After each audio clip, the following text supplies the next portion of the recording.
ආයිබෝවන් ඔයාලා හැමදෙනාටම අස්වැසුම ලබන කට්ටියට තියෙන විශේෂ දැනුවත් කිරීමක් ගැන කියන්න තමයි අද මේ වීඩියෝ එක ඔයාලා ළඟට අරගෙන එන්නේ. ඉතින් මේ වීඩියෝ එක බලන හැමදෙනාම අනිවාර්යෙන්ම මාව subscribe කරන්න. ඒ වගේම ඊට එහා පැත්තෙන් තියෙන බෙල් සලකුණත් ඔබන්න. එතකොට ඔයාලට මේ වගේ නවතම තොරතුරු සත්‍ය තොරතුරු එවලේම දැනගන්න පුළුවන්. ඉතින් මේ විදිහට විශේෂ දැනුවත් කිරීමක් තියෙනවා. මම ඒ ගැන දැන් ඔයාලට කියන්නම්. අස්වැසුම වාර්ෂික තොරතුරු යථාවත් කිරීම මේ වන විට ආරම්භ වෙලා තියෙනවා කියලා සුබසාධක ප්‍රතිලාභ මණ්ඩලය කියනවා.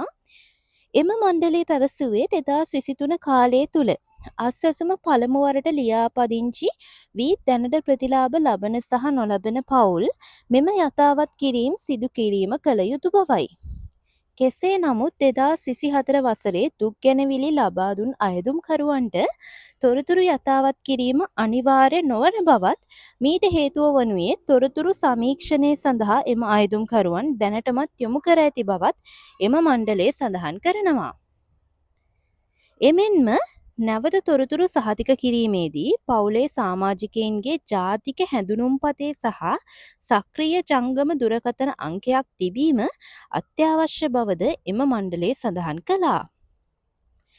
එම මණ්ඩලය සඳහන් කළේ අන්තර්ජාල සහිත පරිගණකයකින් මෙරට අස්වැසුම සහනාධාර ලබා දීම අවසන් වූ දිනට තමන්ට සතුටු විය හැකි බව පෙන්වා දුන් සුනිල් හඳුන්වති මහතා කියා සිටියේ එලෙස සිදු වුවත් ඒ බලෙන් නැති කිරීමට අවශ්‍යතාවයක් නොමැති බවයි.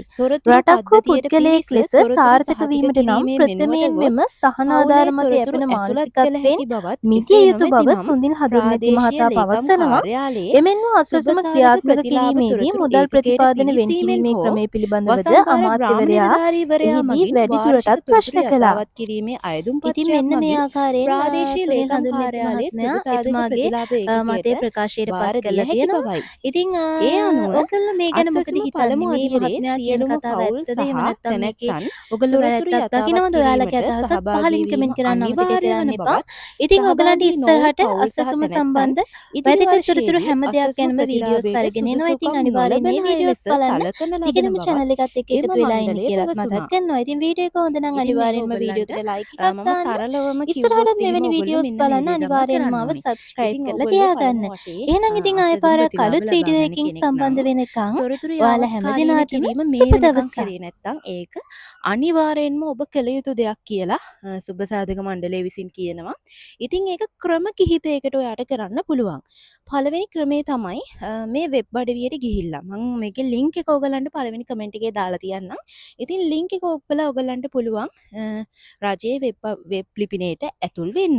ඉතින් ඒ විදිහට වෙබ් අඩවියට ගිහිල්ලා QR කේතයක් තියෙනවා QR පත්‍රයක්. ඉතින් ඒකෙන් තමන්ගේ HH අංකය ඔයගොල්ලෝ දන්නවා HH අංකය කියලා ඔයාලට අංකයක් තියෙනවා. ඒ වගේම ජාතික හැඳුනුම්පත් අංකය දාලා ඔයගලන්ට පුළුවන් ඔයගොල්ලන්ගේ පද්ධතියට පිවිසෙන තොරතුරු පද්ධතියට ඇතුළත් වෙන්න. ඉතින් ඒ විදිහට ඇතුළට ගිහිල්ලා ඔයගලන්ට පුළුවන් පවුලේ තොරතුරු ඇතුළත් කිරීම සිද්ධ කරන්න. කියන්නේ ඒගොල්ලෝ ඉල්ලලා තියෙන දත්ත ටික ලබා දීලා තොරතුරු යාවත් කාලීන කිරීම සිදු කරන්න පුළුවන්.